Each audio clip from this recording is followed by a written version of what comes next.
Hi guys, I'm October, but you can call me Toby. Thanks for choosing to come and spend some time with me today. I'd like to take you along with me as I make a loose and flowy granny square shirt for a close friend, and I'll try to explain what I'm doing as I go along. I got the idea for this shirt when I came across these 3 different granny squares that I really loved the design of, and the style of them together really suited my friend. So I wanted to make them something comfortable and flowy out of the granny squares, and this shirt was the design I settled on. This is the first time I've tried designing something myself. The granny squares, as I said, I did not design myself. I found those online, so I will link to the places where I found them. I used a 4mm hook for this whole project. In retrospect, I could have used a much smaller hook to embroider the buttonholes. I used 2 different types of Lions brand yarns, this Trubu, which is 100% rayon. I also used Nubu, which is lyocell. The only reason for using 2 different types of yarns was for the range of colours. Locally it's quite hard to find a very good range of these yarns, so my selection of colours can be a bit limited if I just stick with one type. Some scissors, a wool needle and a felting needle if you'd like to use it. My close friend loves neutrals, but she looks so wonderful in rust tones, so I wanted to pick a palette that had a lot of neutrals and headed towards those sort of rust tones. I used this gorgeous blue to offset the pops of yellow in the suns, in my sun and moon granny squares. And the blue sort of just, I feel like, tones down the yellow a little bit and brings the whole garment together.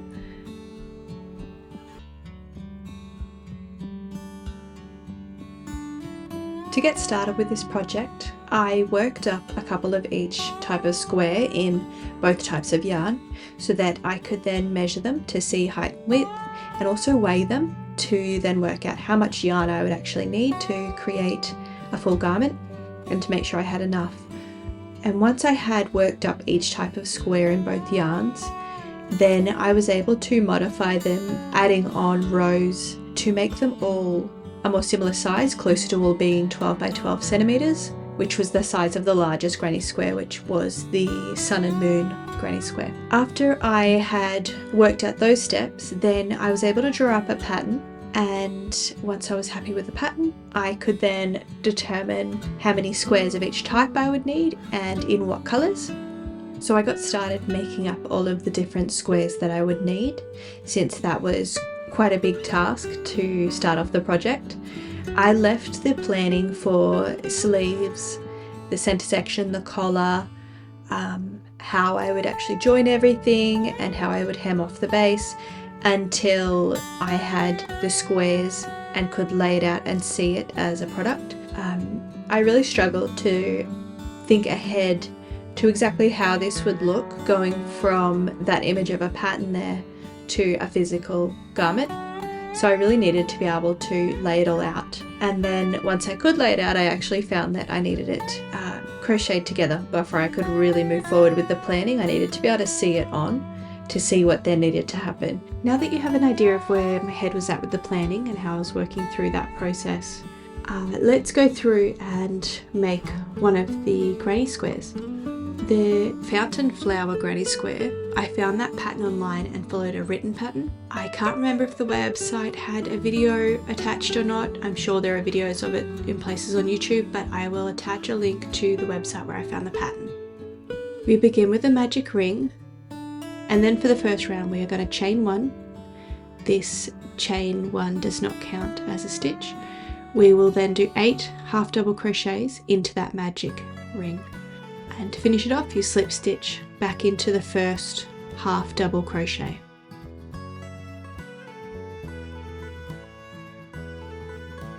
For the second round, we will chain 1, which does not count as a stitch, and then we are going to do into our first half double crochet from the previous round, a puff stitch, chain 3, a puff stitch, and then we'll chain 1 and move into the next stitch.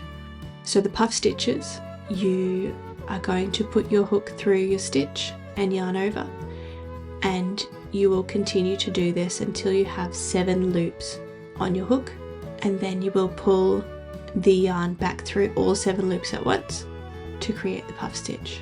To finish off this round, we are going to slip stitch back into the very first puff stitch.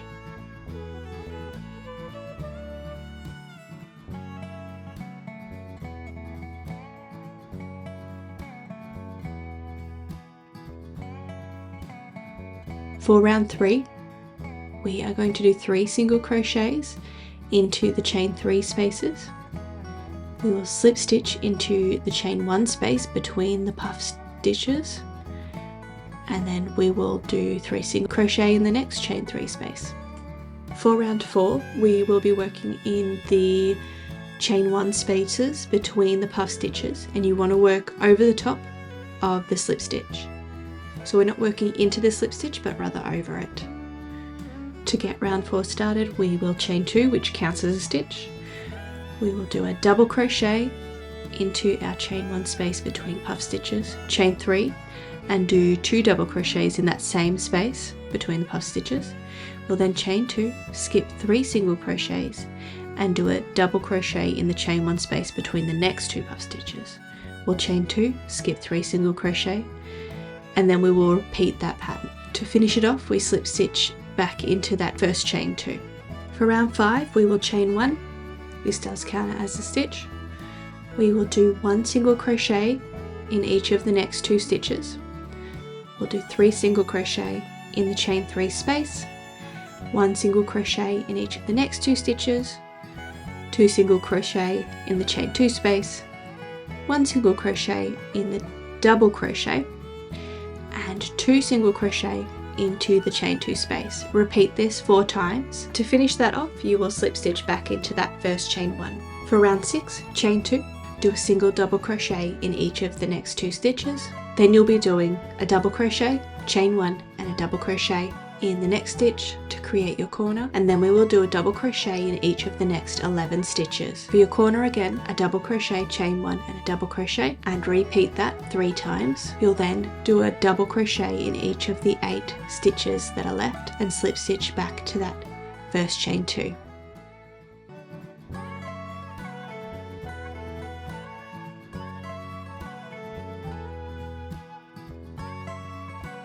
Round 7 was where I started to add on rows to make sure that this square would be big enough to match up with my other squares, so there are some changes I would make now that I've completed them. Round 7, we are going to chain 3, skip your first stitch and double crochet into the next one. We're going to chain 1, skip a stitch, double crochet into the next. Here we're going to chain 1 and double crochet into that same stitch to create our corner. Then we'll chain 1, skip a stitch, double crochet, chain 1, skip a stitch, double crochet. So we'll do that all the way to the next corner, where we will do a double crochet, chain 1, double crochet into your corner space. And once you've completed this round, slip stitch to the beginning chain 3. Now that I've made quite a few of these, I realized that I should have made my corner stitches larger, so I perhaps should have done 2 double crochets, chain 1, 2 double crochets, or a double crochet, chain 3, a double crochet, something like that, to add those additional stitches in so that the square would not start to pull in like you can see it doing in the footage. For round 8, we're going to chain 1, 4 single crochet, and then for your corner, you'll do 2 single crochet, chain 1, 2 single crochet. Then moving on to the next side, we will do 15 single crochet, reaching the corner again, 2 single crochet, chain 1, 2 single crochet. You'll do that 3 times, and then you'll have 11 single crochet before you slip stitch into the first single crochet again.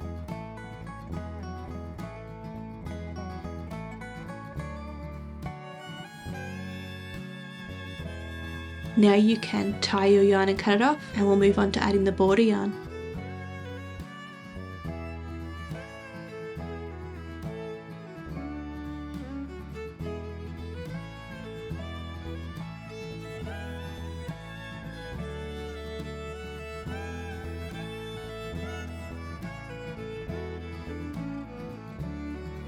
After having made several of these, I think this was my smallest of the 3 squares. I probably could have added another row or 2 of single crochet, or perhaps another row of double crochet and a row of single instead of just the row of double and row of single plus the border, because then I think it would have been more on par with the sizing of the others. After having made a heap of them with my tension and everything, they could have been a larger square. So for our border yarn, we will fasten on, and it is going to be a row of single crochet fully around the outside edge. So depending on where you fasten on, do the amount of single crochet you need to do. When you reach your corner, 2 single crochet, chain 1, 2 single crochet, and then single crochet fully down the other side, which should be 19 stitches. Before reaching the corner again, 2 single crochet, chain 1, 2 single crochet. So you'll do that until all of your sides are complete, and then you will slip stitch back onto your first single crochet. We will tie off our yarn and cut it, and you can work in your ends, or you can work in all your ends at once if that's how you prefer to work. I like to do it square by square, so each square is then complete and ready to be blocked.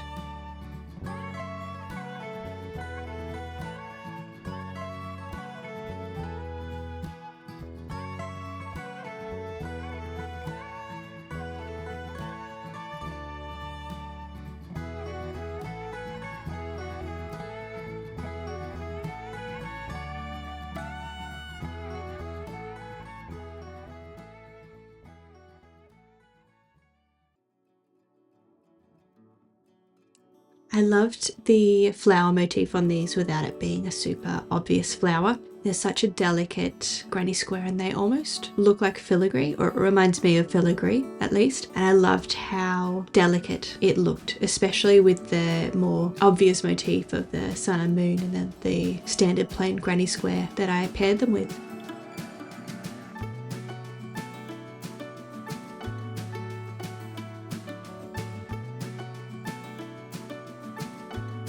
For the plain granny square, I came across this one whilst making Christmas gifts, and the tutorial I watched, it was used to create Christmas trees, and I made a garland of these for my sister. I really liked the look of this granny square, how simple it was to make, how quickly it worked up, and I figured it would be a nice one, nice and simple in contrast to the other two which have quite a bit going on in them. We start with the magic ring, and then we'll chain 2, and into the magic ring you're going to do 3 double crochets, chain 2, 3 double crochet, chain 2, 3 double crochet, chain 2, and 3 double crochet, chain 2. You'll then slip stitch into the beginning chain 2 and do 2 slip stitches so that you are working out of the chain 2 space on the corner. Moving forward, we always want to, once we've slip stitched our round together, we want to do some slip stitches to get into the next corner space. That's where we'll start all of our rounds.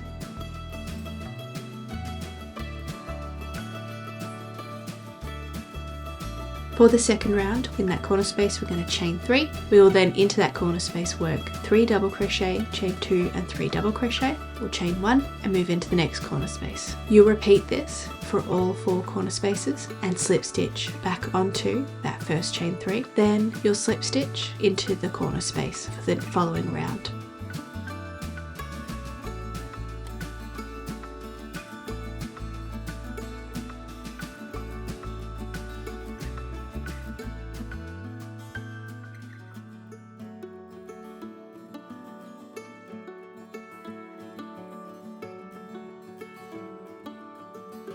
For round 3, we chain 3, and into that corner space we're going to do 3 double crochet, chain 2, 3 double crochet. We'll chain 1 and do 3 double crochet into the center space, chain 1, and then we'll repeat the corners. 3 double crochet, chain 2, 3 double crochet. So you'll do this all the way around, slip stitch back into the first chain 3, and then we're going to slip stitch across into the corner space again for round 4.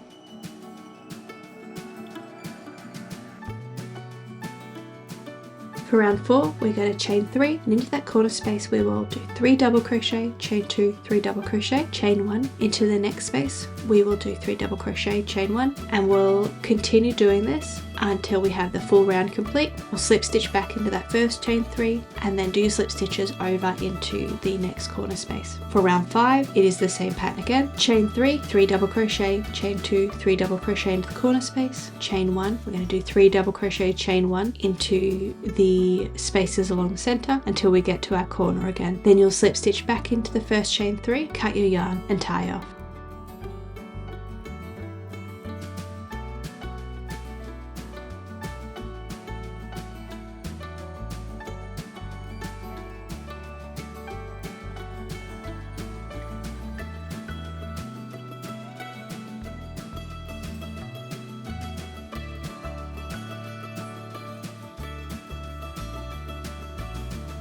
Now we're going to fasten on whatever colour you want to use for your border, and we're going to single crochet fully around the outside.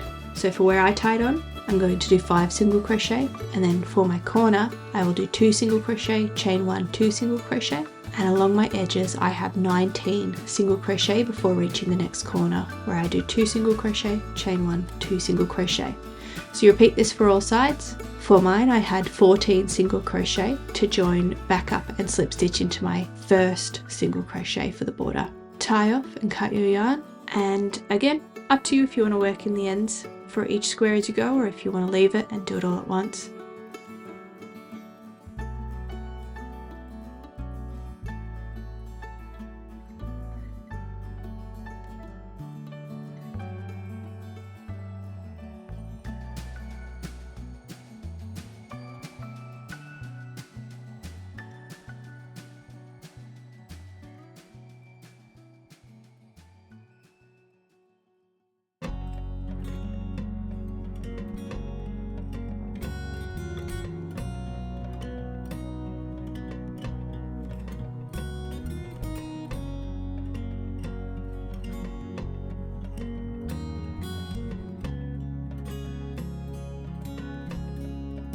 I do think for this plain granny square, I should have perhaps done a row of single crochet in the same colour as the square before doing the border. They could have been a touch larger to match up perfectly with the size of the Sun and Moon granny squares.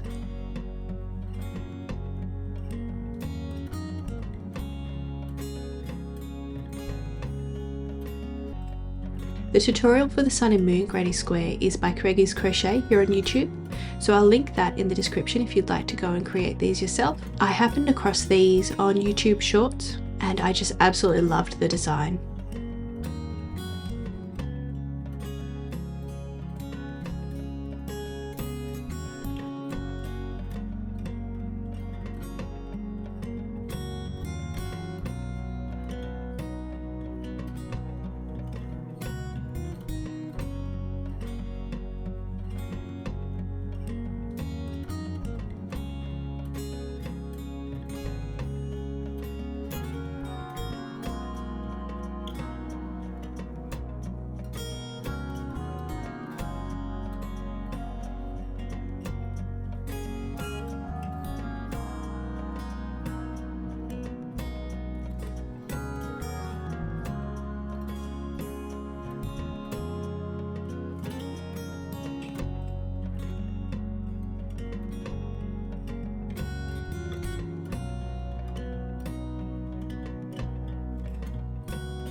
Once you're happy with your pattern and how your squares are laid out, you can start to join them together. You've got a couple of options in how to join them together.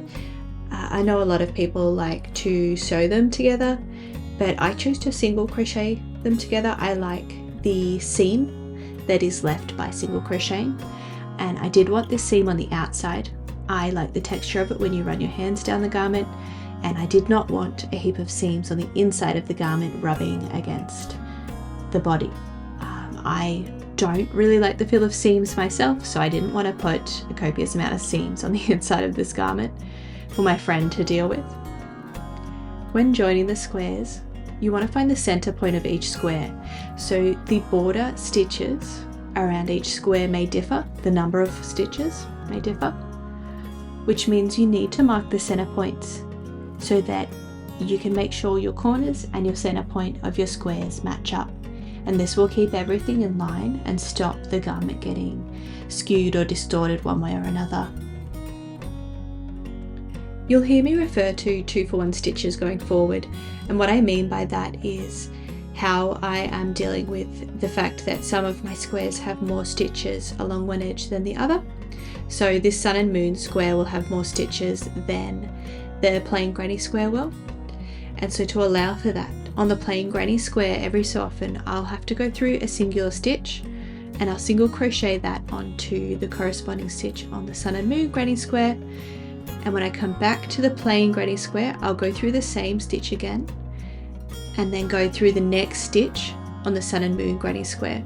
So I'm using 1 stitch on the plain granny square for 2 stitches on the sun and moon granny square. And that will just help my squares stay lined up without a distressing amount of shrinkage or anything like that. Just make sure that you space out the 2 for 1 stitches as evenly as you can across the squares.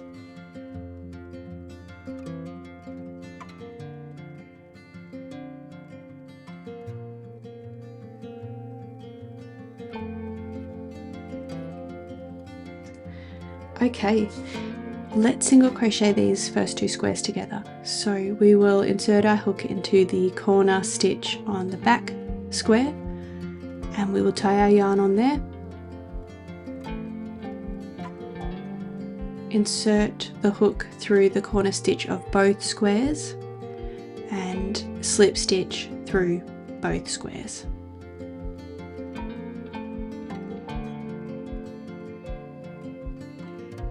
We'll then single crochet into that same stitch. So you'll be going through both stitches and doing a single crochet. And we're going to continue doing this down the full square until they're fully joined.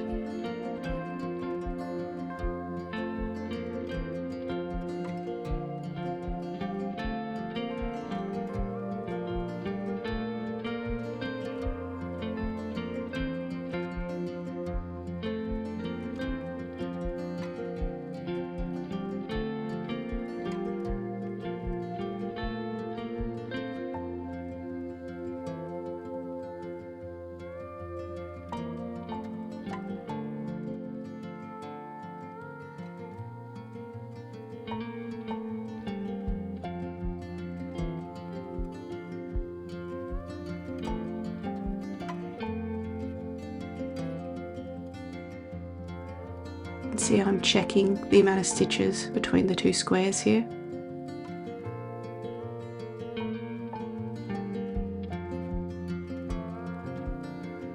And now I'm going into the same stitch on the plain granny square, but a different stitch on the sun and moon. So this is the 2 for 1 stitch that I was talking about just before.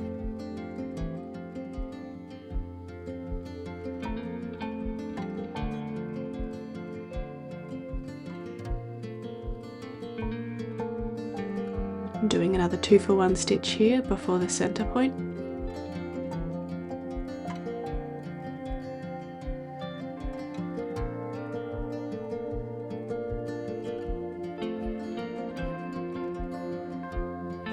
Just continue single crocheting down these squares until you've reached the end.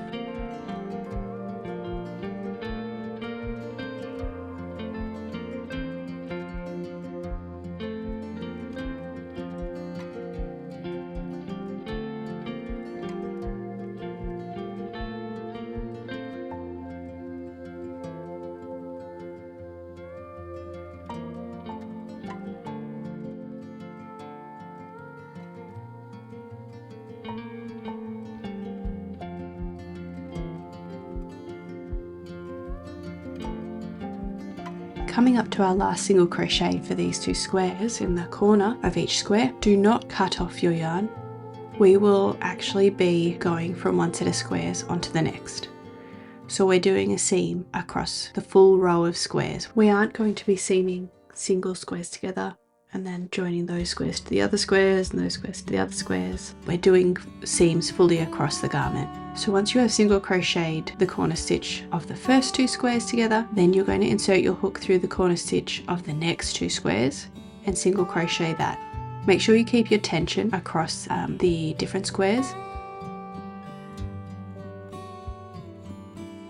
And continue single crocheting down the second set of squares.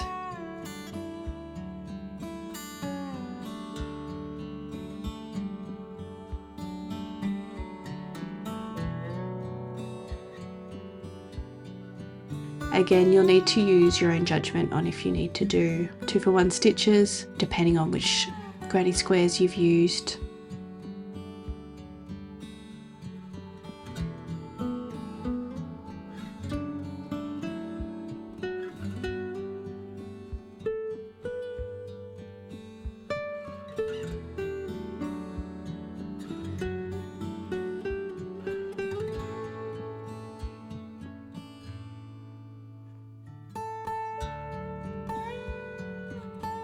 And coming to the end of this second set of squares, again, we are not going to cut off our yarn, we're not going to tie off. We're going to single crochet through the corner stitches of both of these squares, and then we will single crochet into the corner stitch of the next two squares. So I've jumped ahead here so that you can see me finishing off the last couple of squares for this full row, and this is the point at which we will tie off our yarn and cut it once you've done the last set of squares for the row.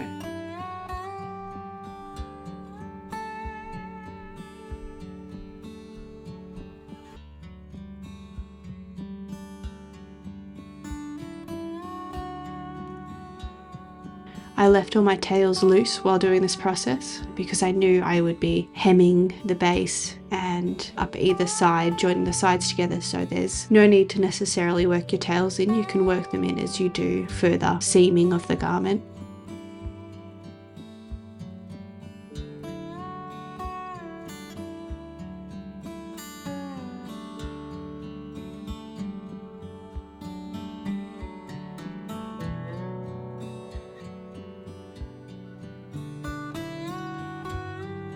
So now I'll lay out the next row of squares and I'll start adding them on. I'll show you how the full back panel looks now that I have seamed together that first row. And we're going to go through and seam together all of the rows across before we then seam down the garment.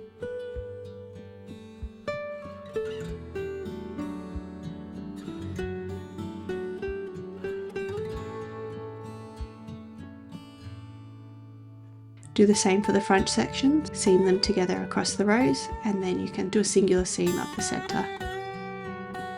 Lay out all your different panels, so you should have 2 panels for the front section and 1 for the back.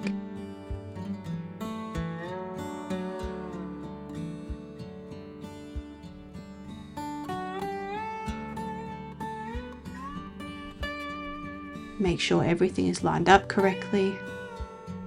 And then we will seam across those shoulder sections.